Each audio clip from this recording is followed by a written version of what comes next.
Hey everybody, welcome back to Visual Novel Book Club. I'm your pal Sloby. Of course, my good friend Doran Ronan. Good evening. My good friend Rosella. Hello. My good friend Pulahoko. Yep, that's right. You're back. My good friend Turbo C. Who the heck is that? You're also back. I'm back.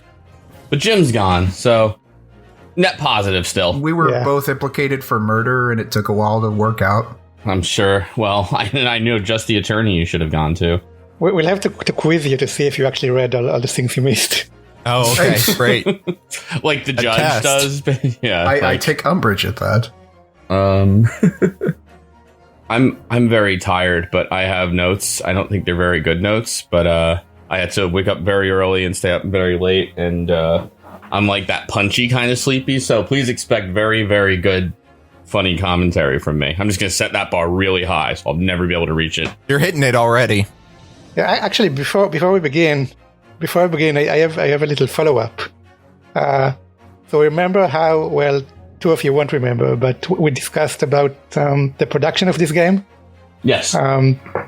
So, as you know, this last week was the 20th anniversary of the Ace Attorney franchise. Oh, nice. So they had a huge feature about it in this week's Famitsu, including an interview with Shu Takumi.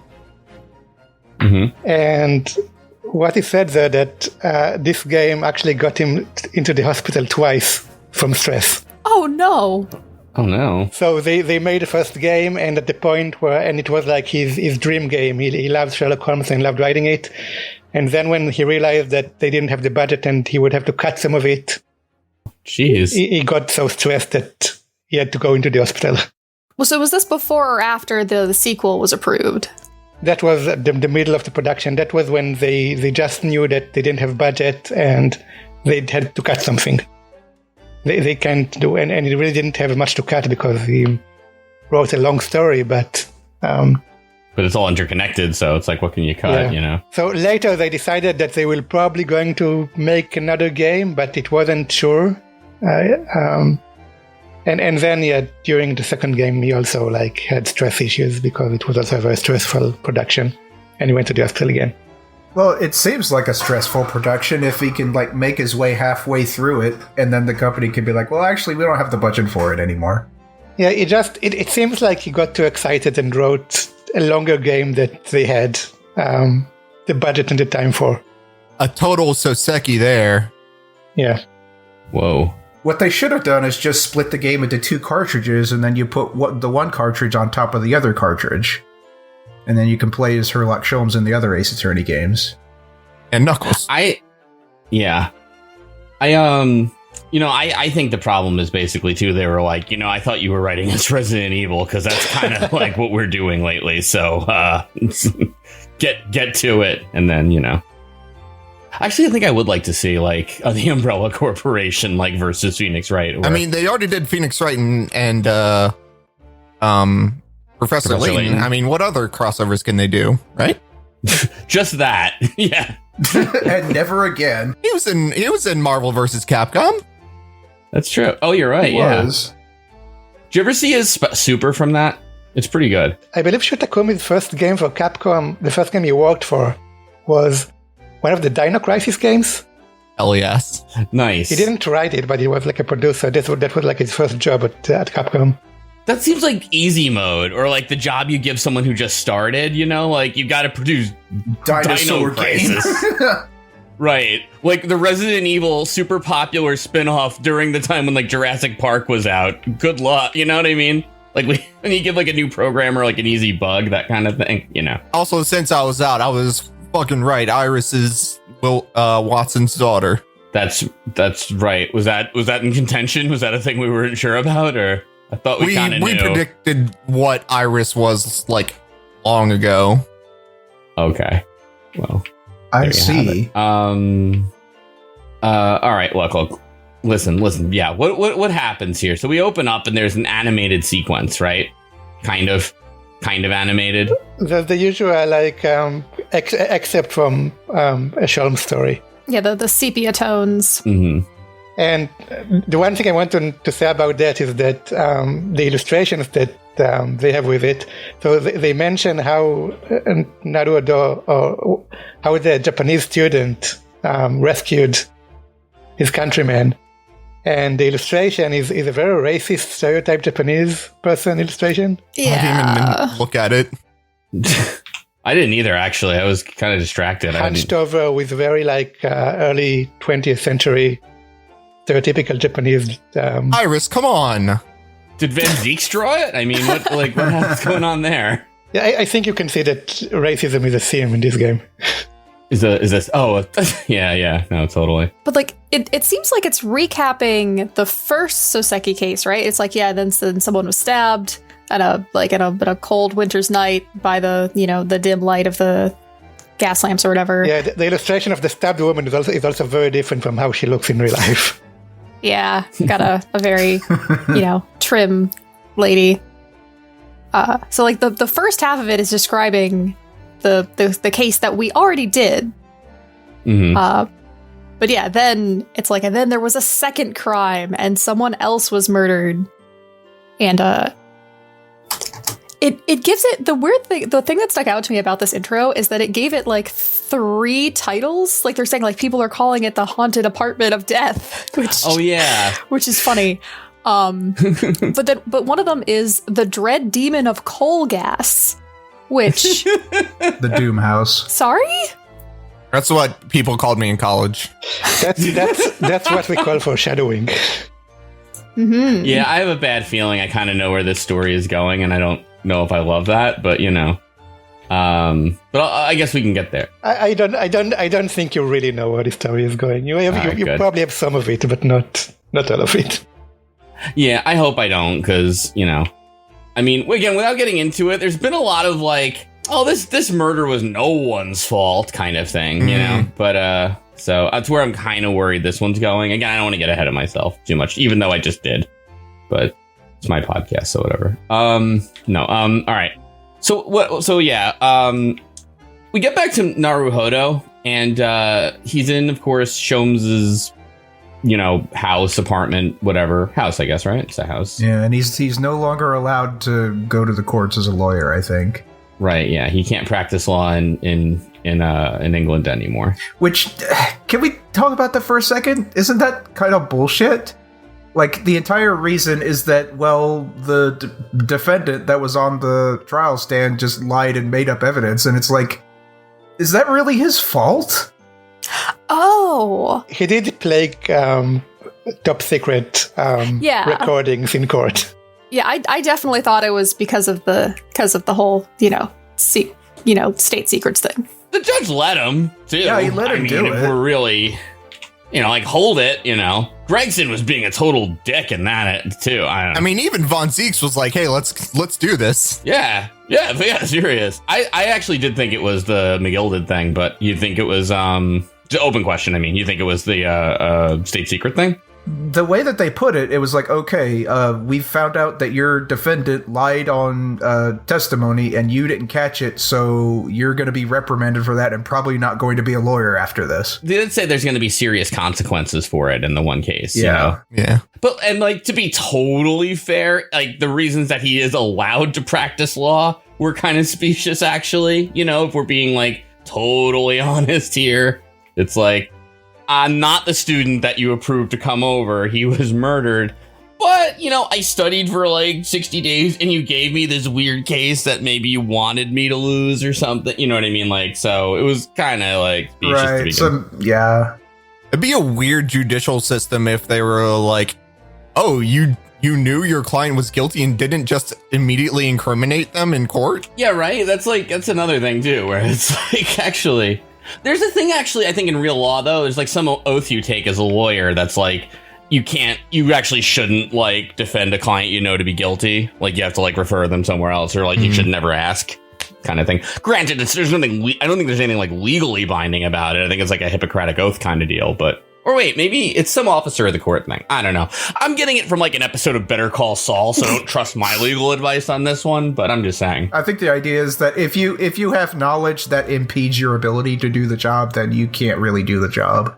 But like we didn't. We factually did not know any of this, and we went into it in good faith. Yeah, no. I mean, this does not. Yeah, exactly. This does not apply to Naruhodo, who is an innocent lamb here. But and in a video game. Yeah, but still innocent. I mean, game or not, his fictionality doesn't really apply to the situation. The thing that I was thinking was just that like the whole reason that we were allowed to practice law is because Strongheart said we can, and pretty sure Strongheart was the one working with Gregson to be like, hey, can you like fucking not? So I think that maybe like it's possible we just pissed him off, and that's all it takes. Yeah. It's also like, to be fair to Gregson, like really messed all this up. I mean, like, you know, he made a deal in court for the second disc, which is like kind of a crazy idea to begin with, you know, and then like slipped it to another like criminal without his knowledge again in court, you know, like, so this was pretty sloppy all in all. Now, of course, it's kind of like a half comedy game. I'm not saying all of this totally seriously. I'm just saying, like, I'm still on Team Naruhodo here. Listen, maybe you it's not like he's totally disbarred. I have a feeling he might be back in the legal chair at some point. Somehow. We're not doing the entire game as Ryutaro? I wish we were. We could do the entire game as just investigation segments like we did for the second case of the last game. It's fair, yeah. True. Also, you know what? There's a little thing called headcanon. So just, you know what? Be the Japanese lawyer in Great Britain that you want to see in the world or something. All right, look. All right. No, all right. Back on track. Enough screwing around here, okay? Listen. It's been 4 months since he's been in court and he gets a letter from Japan. Who could have written him, you ask? I don't know if you did ask because it's pretty obvious that it's Cesaro, but still. Do we ever get that? Like, do his parents ever try to, like, his family? We ever heard anything about his family? No, right? Heard absolutely nothing. I don't think anyone has parents. No, they were killed by prosecutors. Susato doesn't even have parents. Oh, no. What do you call it? Everyone's just hatched from an egg in the Japanese legal system. So, anyway, he goes downstairs, and Shomes and Iris are there, and, Shones, I like this too, mentions that Naruhodo looks a bit unkempt. He's like, you got this like black uniform, your hair's all messed up, and like, he goes, and like one of your buttons is missing, and he's like, first of all, I always look like this. Like, nothing's changed there. Second of all, you're the one who ripped my button off of my uniform. And Shomes is like, oh yeah, my violin broke, and I got angry, and I snapped your button off. That's right. Can I just point out the innuendo there of just well, you're the one who like ripped the button off of my shirt. And it's like, oh, okay. Yeah. It wasn't lost on me. I was kind of hoping that like when we got to the second game and went back to Naruhodo that like suddenly he would be really aged and have a beard or something. And it would be even funnier since this was supposed to happen during the first game anyways. I think the missing button is an actual thing from one of the Sherlock Holmes stories where he does something. He's agitated because he forgot to button his shirt. So I believe that's directly from a Holmes story. That makes sense. I wanted to ask Jim, and I totally forgot about, and maybe one of you know, is there an infamous thing that like Sherlock Holmes doesn't know that like the Earth revolves around the sun?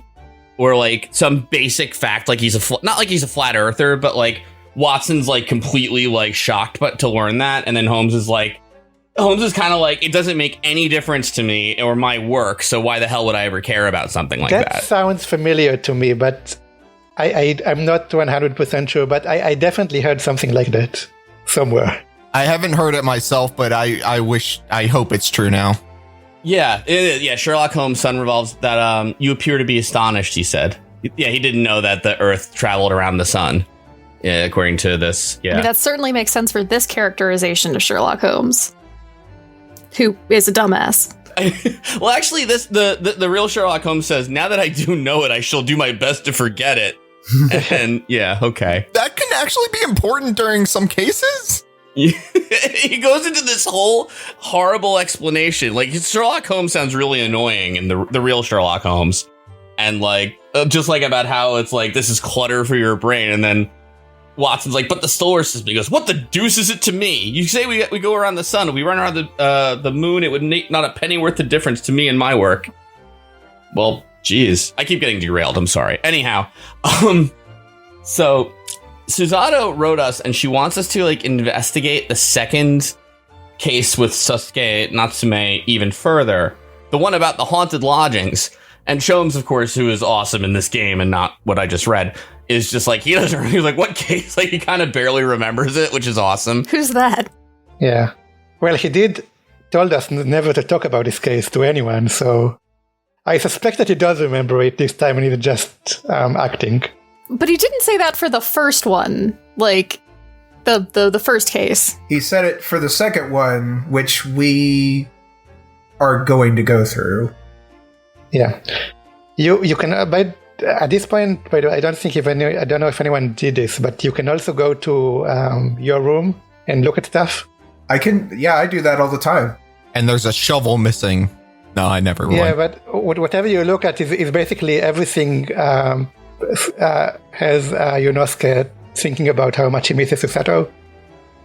And even when you look at the shovel, he complains he doesn't have anyone to argue about it with anymore. There's actually, there's an achievement for that too. If you like look at the if you get all the arguments about the shovels, apparently there's like multiple in the game. Yeah, whenever you're at a new case and you can go back to your attic, you can look at it again. There's another bit about it. Well, looks like I've got to go back and do the shovel route now. I am gonna have to at some point, but I'm gonna have to go shovel % on the game. Or spade %, I guess, if you're Ryutaro. Just spend one evening doing it as a shovel knight? Yes. Boo. Terrible. So, I want to point out... How dare you come back? So earlier in, I think, our first episode, I was like, oh, look, they spelled fulfill wrong. They forgot the second L. But someone commented that's just the British spelling of the word fulfill. So I'm proud to announce I found a real typo, which is yes.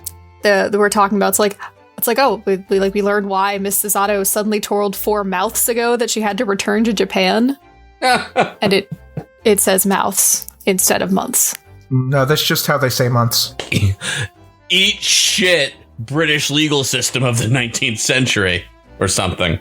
I don't know. I love finding typos in Ace Attorney games. It just brings me joy. Well, you're totally redeemed now. It's great. You did it. Until the next comment comes in, don't look at the comments. That's generally a good rule. No, so that also unlocks an achievement. What, looking or not looking, or both? Too late. Up to you. Viewer discretion. All right. Look. This is a short case, and we're short, whatever.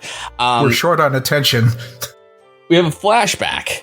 We're in the hospital with Olive Green, who wakes up. Yeah, so this is the next morning after the case from the first game. After we win the first case. Which means that it's also the first morning after we came to live with Shorums and Iris. And by first case, you mean the third case? The first case with Soseki. Because at the end of that case was when Shorums invited us to live with him. It's our first case as Naruhodo Legal Consultancy, which no one has taken us up on yet, as far as I'm aware, unless it's all off-camera stuff. Shorums called us to the hospital because Olive Green from that case woke up. Yeah. He sends us a telegram because he got woken up with a telegram at like 4 a.m. So when he wanted us to come, he sent us a telegram so that we get woken up in the middle of the night. I don't know why we care about this woman because we won the case already, but apparently we do. It's very odd. It seems like a thing Susato would do. That she would be kind of like, well, of course we have to visit the poor woman who got stabbed. That's just nice, And then Naruhodo would be like, he'd say in his blue text, which is supposed to be his internal text, like, if you say so. And I want to point out a couple of times I feel like Susato responded to his blue text, which I absolutely stink-eyed, because I don't think you do that. She almost always does, and other characters too. Is that like a hint of the Fae bloodline or something? It's like a John Garfield thing. I think the implication is supposed to be that just Naruhodo, and up to and including Phoenix, because this happens in all of the games, Any protagonist of an Ace Attorney game, I assume, just has a really, really readable face. Like they're just terrible at lying, the worst poker face in the world. Literally read them like a book. Or just like saying things out loud and not realizing they have no internal monologue, like Austin Powers in that one part, I think. But yeah, maybe he mutters everything that he's thinking, like under his breath. That's kind of awesome in a way. But anyway, so this lady whose name is Olive Green. Which, isn't that just what we were calling her because she was unconscious and we didn't know who she actually was? No, they found her ID. Oh. It was weird because, like, they said they sort of made a point that almost implied that there was maybe some question about that. It's like, well, we found an idea on her and it had this name on it, so we're assuming that's her name. But no, she's Olive Green. It's fine. I thought they were just calling her that because of, like, the clothes that she wore. Yeah. In Japanese... Or just her favorite color. In Japanese, she's Viridian Green. And I guess they thought Viridian is not like a really plausible name in English. So they changed it to Olive. Right, that would have just made this entire game ridiculous. So yeah, we're in the hospital and we're visiting her. And yeah, me and my brother Herlock would have hated this game. We learned that she is an artist, or she's trying to be an artist. And she doesn't have much faith in herself. She's like a very 21st century Twitter-based artist type. Oh, like, pardon me, I stink at art. I'm so sorry. I shouldn't be doing this, that kind of thing. Yeah, well, in the scene where we're talking to her, we can see, like, she's got some art supplies on, like, the shelves and everything. And there's a picture of, like, someone else with a brush who I think is, like, her friend or something. And there's an easel with a photo, like a painting, face down on the floor, which we can't interact with it. Which seems really conspicuous because I'm expecting that we eventually flip it face up and then it's going to be like this beautiful painting and she's going to be like, oh, that's terrible. Don't even look at it. Right. We also learned that she lives in like apparently a pretty rich part of town, like right next to the Fine Arts University. So that raises the question of like, why were you in this like completely crappy part of town with the cheap bookstores and the bad lighting? And she doesn't answer. We ask her, but she doesn't really answer us. So we don't know what she was doing there. Which, to be fair, it's kind of not of any of our business. This is all a very weird visit in general, to be totally honest, but I guess it's nice-ish. I mean, yeah, but if, like, I don't know, imagine being Olive Green and just be like, so who are you? Oh, the lawyer that defended the guy that was accused of killing me. Okay. But didn't actually stab me? Like, no, he didn't stab you. Oh, okay. So how do we know each other? Well, bye. Do you want a painting, or? Oh, you want to know why I was in a crappy part of town? Kind of not any of your business? Thanks for the fruit basket, though. Yeah, thank you. Yeah, that's right. No. Okay, what the hell happened? So, we have a little funny little scene where she's like, are you the person who stabbed me? And she's like, no. And then Susato's like, hi. And she's like, are you the person who stabbed me? And no, but, so nobody's, none of us stabbed her, allegedly. And, but, she's doing okay. And all of a sudden, a Bobby comes in, and he can't pronounce any of the Japanese names, but he has a telegram for us, I think, right? Mm-hmm. Yeah. And there's been a murder at Natsume's lodgings, apparently. Yeah, it's a telegram from Soseki Natsume himself, and he wants us to come over quickly. Or as the Bobby pronounces it, Mr. Saucy Nutmeg. That's right, yes. Can I also just say I'm expecting like every Bobby that shows up now to actually be Herlock in disguise now? Even if we're aware that he's in the same room with us. I miss that gag being Hosanaga's, but, whatever, I guess. I really thought they were just going to have Hosonaga in every chapter after the second one. I so wanted them to, Like, the blood thing was a really weird kind of, thing for him, but, everything else was very charming about the guy. They wanted to, but they didn't have the budget to make all the costumes for him, for his model. Oh, come on. Money strikes again. And keep in mind how much they spent on Resident Evil 6. I just want to throw that out there, because that game, ooh. Anyhow. I mean, Resident Evil 6 didn't have Mr. Turtle, though. It should have. It would have helped. So look, anyway, Susato says to the fiacre, which is an old word for carriage, We arrive, and one of the play guys we saw earlier, like dressed up in the play, is slumped over a table. Yeah, one of the people I was expecting to see in the last game because of all the loose ends that weren't tied up. Mm-hmm. But it's him. It's the fop guy. But yeah, so it's a new room. It's the other room in this building that we haven't seen yet. Yeah, this shitty building. It's the ground floor, not the first floor.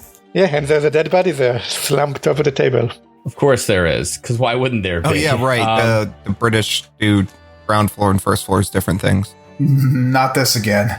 This again. Let's see here. So, yeah, Natsume's here. Of course, he's really nervous. Of course, he's really upset to see Sherlock Holmes, who came with us, or, well, you know who, and Gregson, who's here, too. So, you know, he's like, I'm going to have a really bad day, and spoiler alert, he is. But anyhow, what happens next is, of course... well, we learned that this guy didn't come out of his room in the morning, so Gary Deb decided to break into the room, and it took Soseki and who helped him to kick down the door because the door was locked. Mm-hmm. And then they found the body inside. And his name is William Shamspeare. That's right. I would have gone with William Shakespeare, but it's fine. Ooh, yeah, that is better, actually. This is weird though, because the actual William Shakespeare is an entity in this case. I mean, they talk about him. Yeah. Wait, what? I missed that. What? Yeah, no. They mentioned, yeah, like, oh, it's like William. He like was in a lot of Shakespeare's plays. Like, oh yeah, he's one of like the most famous. Yeah, I mean, William Shakespeare exists in this world and is a famous playwright, and this guy called himself Shamspeare. So is there a real Sherlock, and we're just fucking around with this guy? Yeah, actually, no, kind of, because remember they say like his things are written about in Strand magazine. Like they're going with the Watson frame story as like a real thing, you know what I mean? Right, but in this case, there's an actual William Shakespeare and his Wario-like counterpart, William Shamspeare. Yeah. No, because even like later they say like that Natsume was arguing with him about who's stronger, Romeo or Juliet, but we'll get there. Yeah, and so in Japanese, his name is William Petenshi. Okay. Petenshi. Petenshi? Petency is also a pun. It's basically imposter. But so they tried to like make imposter into Shakespeare, but I think it's too close to Shakespeare. It makes less sense. Yeah, it doesn't really work. Mm-hmm. Right. So that's one of the translated names I don't really love. Honestly, Fake Spear would have worked a lot better in that case. Seriously. Hire us, Capcom. Yeah, I think it's a little too late for this one, but maybe next time. I think they don't pay well from what I'm hearing. Let's see here. Anyway, the scene's really weird because Shamspeare has a fork, you know, he's holding, but also on the plate that he was presumably eating from is a bar of soap, which is weird. And Sherlock, of course, says like, of course, Herlock, rather, you know, I can deduce what's going on here. And he goes into his famous deductions that there was a struggle of Shamspeare struggling with himself for hunger as he ate soap because he was so hungry because half the bar of soap is missing, and he got soap poisoning, and that's how he died, and he was alone. Which Herlock would know about because he has also eaten soap, strictly for scientific reasons. Out of curiosity. 0 out of 5 would not recommend. I absolutely love, too, that's not only a thing, but like a running gag kind of thing. Like, they don't just like give up on that. And later on, he'll like comment on it a couple of times. So I'm very happy with Sherlock Holmes eating soap. I love it. But not a thing I expected to say tonight, but it is true. Yeah, but his deductions are basically that he died from soap poisoning and there was no foul play because the door was locked. So he was alone. So it was basically not exactly suicide, I guess. I feel like this is kind of a mistranslation kind of thing, maybe, possibly, because, like, and I guess tell me if I'm wrong here, but, like, so Holmes's, like, deductions are in 2 parts, and the first was, like, cause of death, I think, when it was, like, or maybe signs of a struggle or something like that, but the second is murder or suicide, and he says, like, suicide by soap poisoning, which, like, But I will say the corrected solution doesn't match the question of murder or suicide, and we'll see why in a moment. So we course correct. It turns out the poison was actually in the tea, because there's another bar of soap on the side of the table. So like, he didn't eat the soap, but this teacup is empty. And there's another teacup he's holding on the side. So he was with someone after all. And then in the back, there's some of those books that Natsume likes to read. And he's the only one who could have copies of those books he rented. All right, to be fair, like, it's the same books that he rented. The exact same books that from the previous case. Yeah, and he even says that, yeah. The game helpfully puts the receipt from the last game into your court records so that you can see, oh yeah, these are the 3 books that he bought from the bookstore. I tried presenting the books without investigating them, and they were just, it wouldn't let you do it. Yeah, this is a little weird at this point, because it's a little weird because in the first case, we still go through all the kind of tutorial stuff where it assumes that you don't know some things, or it at least gives you the chance of like going through it. But here, it just kind of assumes that you do know how to do a deduction thing. So they do try to like, the reason they give you that court evidence and they talk about it is just in the I guess very rare case that someone is playing this game without playing the first one. Or they played it so long ago you forgot. Yeah. Shit, what happens next? Well, anyway, yeah, so basically the answer to murder or suicide is that Natsume was here too, which I'm like, doesn't really answer that question, but all right, you know. The first thing I want to say is that Sholm's original deduction here was actually pretty good, I thought. I mean, he didn't see the second bar of soap and the second teacup, but I mean, so it's it wasn't very attentive, yeah. But it's reasonable given the evidence. For him, you know, it's all right. I mean, I think he was just stuck in 2D, you know, because we get Yeah. during the deduction we get to rotate the camera, but that's the only time we can. That's really all we're good at, if we're gonna just be honest about it, you know. What I like is that for the deduction, we kind of frame the guy as being poor and penniless and all alone, and that's why he ate soap. Mm-hmm. He has a lot of soap in the room, by the way. It's like hidden in brick walls. Well, we're going to find this in a moment. It's going to be a thing, I'm sure, yeah. So the other thing I want to say is that Soseki really digs his own grave here. Yeah. Well, no, I kind of understand, though. I mean, during this entire deduction scene, he's like completely... I mean, we wouldn't have caught him if he wasn't so suspicious looking. Right. Well, in fairness to him, every time Sholmes shows up, his life gets ruined. So when he shows up again, I think he's understandably nervous. Yeah, but he keeps lying. He just lies here because he says that he's never been here before. He definitely wasn't here last night. And then we find out that he was. So if he would just have told the truth, he would be much less suspicious. I think, though, to be totally fair, like, just the day before he got acquitted from an attempted murder that he didn't commit, he just probably wants to be like, I really just want to get the hell out of this country before something else happens. Yeah. So he's just probably like, I wasn't here, just leave me alone, that kind of thing, which is like, again, not smart, but he's like kind of under like stress and whatever, you know, so. He's just like, I was just trying to meet a new friend. I don't know what you want, but it has nothing to do with me. Bye, you know, that kind of deal. Again, not advisable, but I understand. Sort of, you know. I'm saying sort of. I do understand. I'm not a big fan of Natsume, but I'm okay with him here. Also, I don't know how to feel about the second trial just being him again. Like, unless it goes into an interesting place, it feels kind of like a cop-out. I was okay with him being the juror in the previous one. I'm like kind of like, oh, again, like I mentioned this last time, but yeah, I feel like all right, that's like I've kind of had enough of this joke, but you know, we'll see. I guess we'll see. Yeah, he wears a little bit thin here for me. It would be very funny though if he was like randomly selected as a juror for himself. Because we just repeat characters for the jury. Yeah, he just keeps running back between the defendant stand and the juror stand.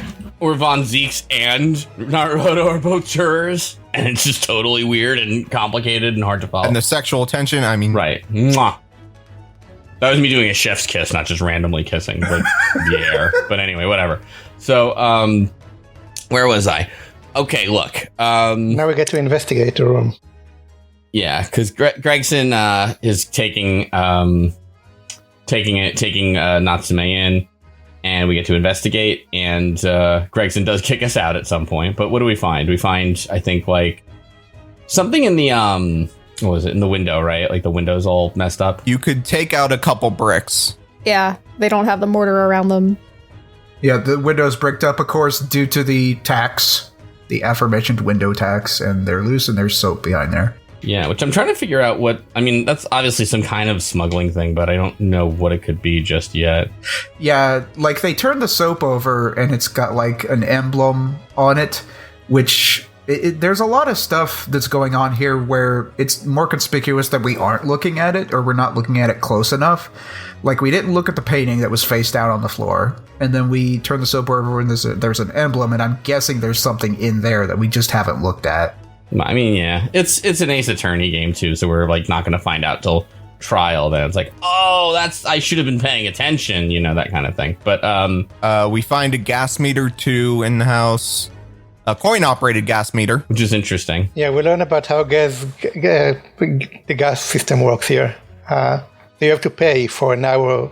You have to pay like an hourly rate for your gas. So if you don't want to freeze at night, you have to have money, like in coins. That's true even today. Thank God we moved on from that system. But anyway, so yeah, I don't get how that would work, but like they don't change machines, surely. Anyway, so let's see here. So Gregson then arrives, after we find the ledge, and he kicks us out to kick us out, basically. We find one more piece of evidence here. Oh yeah, which is the torn envelope. It's a piece of an envelope. Yeah, that's right. Like it looks like the top of an envelope that was torn off, but it has no identifying markings on it. It just is a light green color. Like it does not give us much, but it implies there's something more to be found somewhere, hopefully. Mm-hmm. Yeah, and what was interesting is Gregson arrives and to kick us out, of the crime scene, and all of a sudden the freaking guy wakes up, which I didn't expect, and he has a Shakespeare quote like about out brief candle. I forget what that is. Yeah, I like the way they did it. So we were talking to Sato, and she's like slightly off to the side. And then in the background, as we're talking to her, we see it's slowly raising up, and it's yeah. You don't really expect this. No, it's a monologue from Macbeth when he says, "Yeah, like life's but a poor walking shadow, a poor player stretches fresh power," and then Gregson finishes it with, it's a tale. Yeah, he asks for a line. He doesn't know how to cut. Yeah, a tale told by an idiot, full of sound of fury, signifying nothing. I mean, Macbeth had it rough, to be fair. And then he promptly dies. He doesn't die, but as soon as Gregson finishes the line, he's like, "Thanks," and then just passes out again. Yes. So I thought he was going to die for real that time, but apparently Natsume is like involved in yet another attempted murder that he didn't commit. Which, good for him. How did they miss that he was alive when they first came to the scene? Not us, but the police. I'm not giving up on this. I think it's the Romeo and Juliet drug / poison that I thought was going to happen in case 1, but now is in case 2, where you think they're dead, but they're not. Yeah, I mean, Gregson mentions, like, oh yeah, no, it's like, it must have been really recent, the body's still warm, but doesn't mention checking for beating. Like a pulse or anything. Well, it turns out he's just that good of an actor. The lungs are still moving. Well, yeah, there's a poison that does that. There's a poison that makes the lungs breathe in and out when they're dead. That's terrifying. There isn't really. I hate it. Thanks. Wait, isn't that the thing from the first case? What was it? Curare? No, that's the opposite. That's what makes your lungs not move even though you're still alive. Never mind then. So what's curare backwards? All right, look. So anyway, we go outside to investigate. There's a guy like outside the window, like with the ledge with the soap. It's the second guy that we've seen before. Yeah. That's who it was. The guy with the chin that we saw him arguing with, years ago at this point. Right. Although technically a day ago, right? Yeah, like in their time, but in our time, it's been, Also, I just want to reiterate, guy with the chin is possibly the singular most the only way really you can describe this man. Well, did you get what he's designed after? It was very brief, so... Jay Leno? Popeye, I guess. I'm here all night. Yeah, he looks like Popeye to me. He looks like a bumblebee. Yeah, he's a bumblebee. That's what he looks like. Oh, Okay. because his bag has got stripes bag. on it. Yeah. Yeah. Mm-hmm. Okay, yeah, I see it now. Not me. I don't even remember. It doesn't make any sense to me, but okay. Float like a William. No. But yeah, it kind of looks like he's it kind of looks like he's looking through the window, which doesn't make sense because again the window's bricked up. So but you can kind of see the like soap sitting on the window ledge. So I'm wondering if like he was doing a drop off or something. Like he's got to be somehow involved with the whatever soap smuggling operation they're into, because that seemed to be why he was there. He was trying to slip him something. A soap Mickey? No, I don't know. But what was it? Yeah, no, he's trying to slip soap in, I guess, the ledge. So I guess this is part of the counterfeiting operation or whatever it is. I think so. Like the game does not super make it clear, because like the second we try to talk to him, we're like, hey, and he just runs. Yeah. Right. Let's see here. So, next person we can go talk to is Garadeb, of course. And while we're outside, we can look at the snowman again. And I like this. This is just interesting because according to the blog that the localization team had, this was the single most difficult thing to translate in the entire two games. Huh. This exchange about the snowman over here. Yeah, they talk about like why did they build a snowman on top of like a pillar or an altar or something, and they're talking about how it has 3 segments, which like Western style snowmen have 3 segments and Japanese style snowmen have 2. Except British don't. They use 2 as well. Yeah, so in Japanese, that's pretty much exactly what they talk about. So in Japanese, a snowman is a yuki daruma, or a snow daruma. Daruma is that little like head that Naruto has in his attic that you paint the eye into. Isn't it also the villain from the original Squid Game, aka I don't remember it. Damn it! As the God's will. As the God's will. Yeah. But yeah. So basically, Naruto doesn't understand why it has 3 segments because Daruma doesn't have 3 heads on top of each other. And then Susato points out that even the Japanese style snowman has like 2 segments, and Daruma also doesn't have two heads on top of each other. And Naruto doesn't know how to answer that. But they just say in Japanese that like this 3-segmented snowman is the European style, but they don't say anything about that British is actually also has 2 segments into it. So I think this is kind of an error in the original. Mm-hmm. So they correct that. I mean, they do mention. Oh, okay, sorry. Yeah, they correct that in the localization, where they do mention that actually British ones are usually only have two segments. So that must be like a foreign snowman. Yeah, that's a foreigner snowman. Yeah, so that's not in Japanese. In Japanese, I think Shutakumi just thought that British follow the European custom of having 3 segments. So he put a 3-segmented snowman here.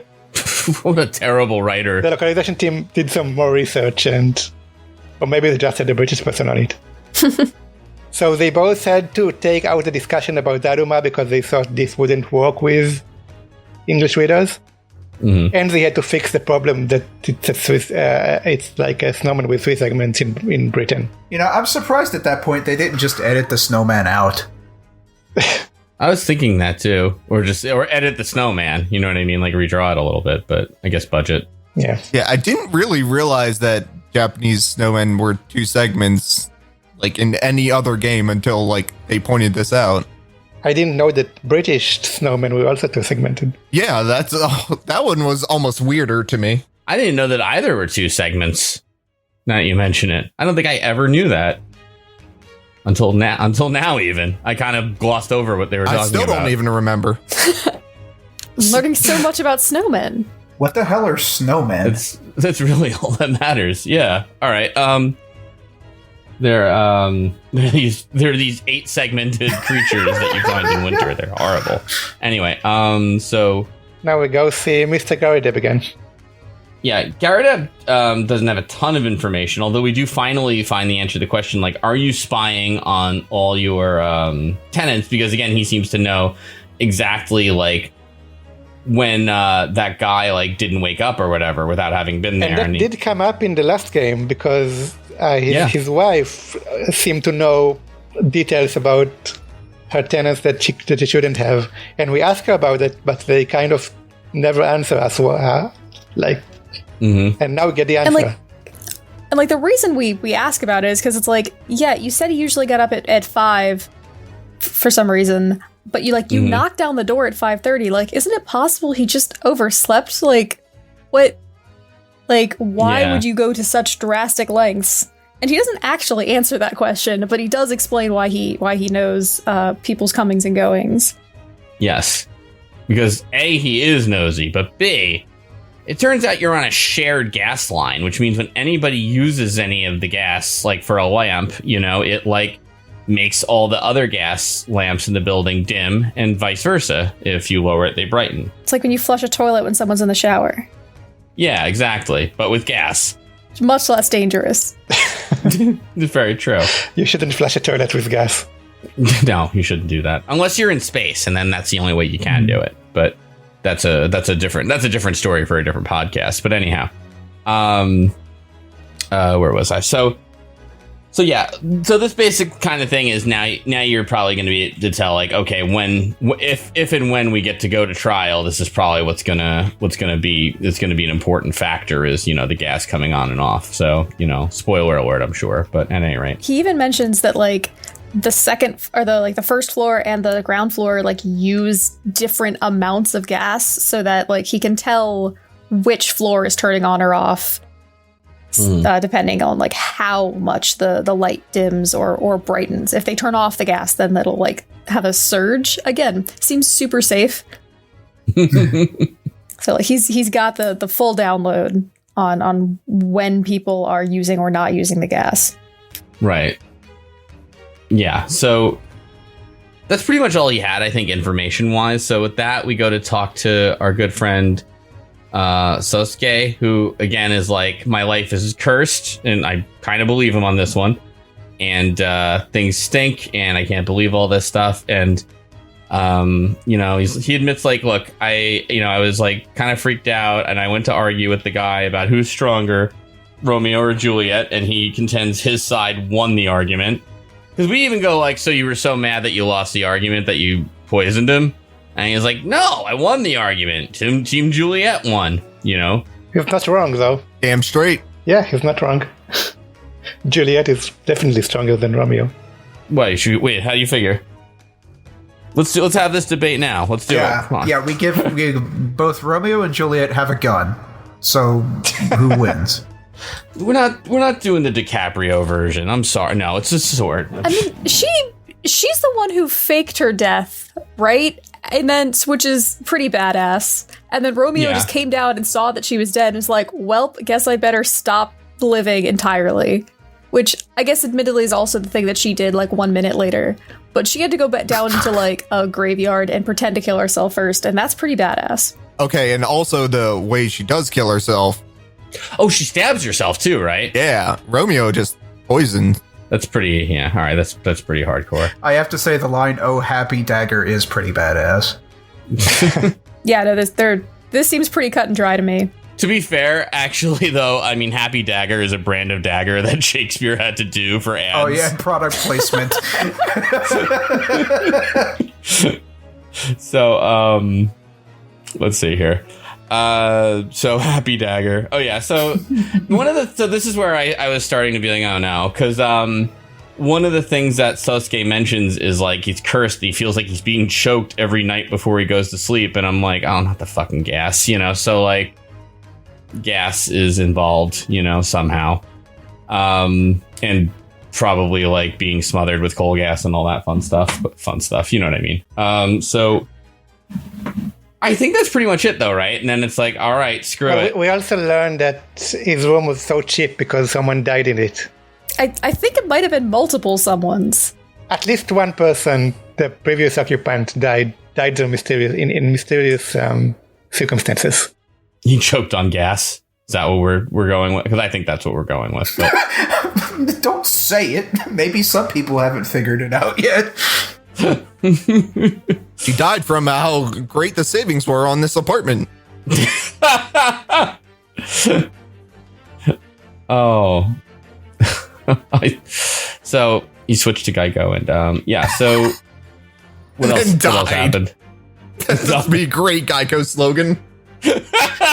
These deals are so great, you'll die. Yeah, but Susato now has this theory that the reason that Gadideb went to look for Shamspur so quickly after he was like, he didn't wake up at his regular time, was because he was afraid like that people keep dying in this building, so he was worried. I guess that makes sense. Yeah, yeah, it does. Also, Gregson comes in to be like, hey, by the way, I just want to let you know that, Shamspur recovered. He's fine. And it's like, oh, great. So he can, that you'll be fine. Because he'll say that, yeah, when you left that he was totally fine and not poisoned. And, no, Shamspur definitely was like, nope, it was, Natsume absolutely poisoned me. Except he says it with some Shakespearean either sounding or quoting, phrasing. Gotcha. Yep. So... yeah, he does that shitty, like, you want the good news or the bad news thing? And he's like, well, give me the bad news first. He goes, nah, sorry, I have to do it with good news first. That's how you say it. So, and then, which is true, by the way, but, So now we have the actual victim of the attempted murder accusing Natsume. Right. So, this guy can't catch a break. Yeah, that's even more difficult than last time he was in court. I like how they put it to him where it's like, well, he recovered, so at the very worst, you'll only be charged and convicted of attempted murder. Right. You won't get executed for this one. Yeah, you'll just rot in prison for the rest of your life. Which will be short because the prisons here are awful. But, Yeah, you choke on gas. That's the end of that. Yeah. London's a death trap, if you're not rich. So that's the end of that chapter. Well, no, it's not. It's actually, we're going to go to trial next, of course. So what if it was the end of that chapter? Like, wait, I thought we were banned from practicing law. No, but it's a flashback. A flashback. Oh, right. Okay, sorry. That hasn't. Yeah, this is an in-between case. Don't spoil it for present day, past day Naruhodo, I guess. But also, only Naruhodo's banned from practicing law. That's nothing to say about Sholmes. I would like to see it. I think I'd be okay with him as my defense attorney because I would definitely be convicted, but it would at least be entertaining. Your best bet is the jury having pity on you for having him. Or just being really big fans. Yeah. Well, it is kind of the way people lean anyway. Or Iris invents something like here's the innocence detector or whatever. But, so yeah, I guess my theory, which is like this is going to be a giant red herring and everyone's just woozy from gas. But it sounds like maybe that's not actually what's going to happen. So if it really is just everyone dying from gas, that will be a little bit disappointing. I'm just saying this has been a weird series. Like there's been a lot of like not quite murders, like Kazuma. Yeah, the first time that they did it, I was actually kind of impressed with that. It's like, okay, this is probably the first time in an Ace Attorney game where it's really just an accidental murder. Not really even a murder because it was accidental. It was just a tragedy. And then, Olive Green got a knife in the back through another, like, just unfortunate circumstance. So, I don't know how I would feel if this really was just, And then Egbert shows up. Well, we do know that Sholmes told us never to talk about this case ever again. So something significant is going to happen, I assume. Is this where his opium addiction finally comes into play? What if he just splits his pants in trial? Yeah, I'm starting to think it's just something embarrassing that Sherlock Holmes does. Yeah, it's like he farts in the he farts on the defendant's stand or something. During like the deduction, it's like, oh my gosh, never tell anyone about this. I've heard of coal gas, but this is crazy. I mean, it also intrigued Mikitoba, so it has to have some interest outside of the bounds of our little party here. I mean, again, the great Sherlock Holmes ripped one in court. This I must read about. This telegram I got from my daughter. Oh my god. If only anything rhymed with Baskervilles. We also never learned about. Like, we never learned why that couldn't be published either. Like, it was in the court record and it never came up. It's not. I know. Yep. That's gotta come up. There's no way they leave that thread. You know what I mean? We've got a whole game ahead of us.